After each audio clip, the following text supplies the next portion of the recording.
These are the hardworking people that keep things running. You are all tough as nails. 6 men and women, the best of the best in their chosen trade.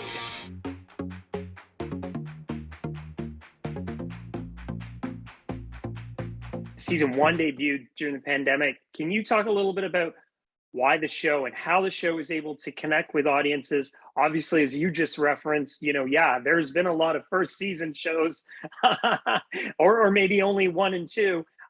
But talk about its success and its ability to resonate with so many different TV viewers. Well, after years and years of frustration and watching other shows that I didn't think were worthy of getting on the air over our show, again, that's bias, and I didn't know, you don't know for sure. It's not a science. We get a chance to go out. And then when the show goes to air, it happens to, the planets line up in terms, if there was one good thing that happened for us with regards to the pandemic happening, it's like, who are the people that are working in the middle of the night to make sure that the shelves are stocked with groceries? Who are the people that are keeping our infrastructure running while we're all hiding away in our houses and staying in a bubble?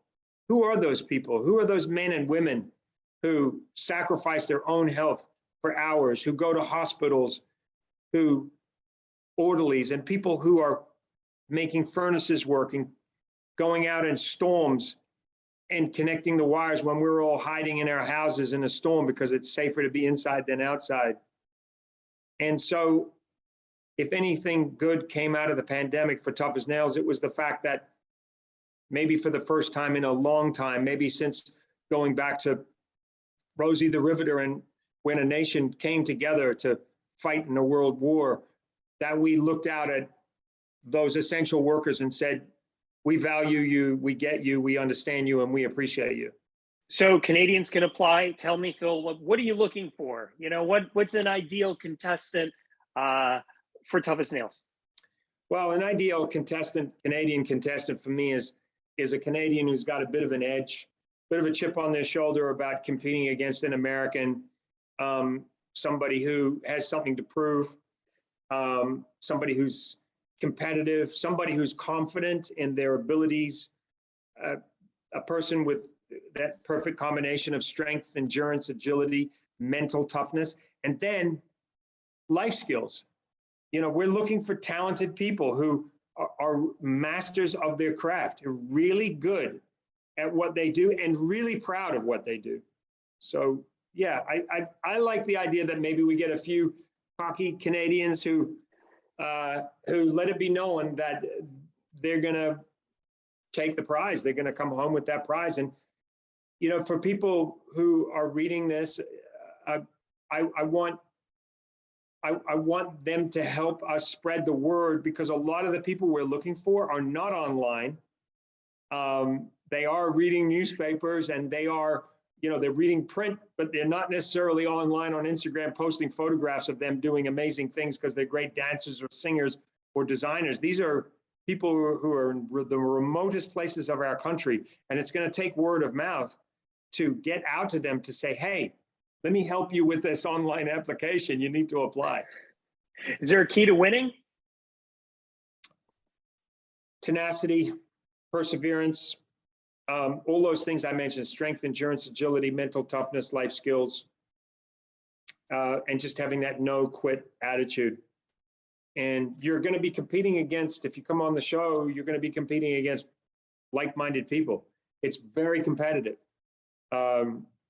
It's life-changing. And I promise you, you only have to look at people who have been on the show to appreciate just how much they value being on the show.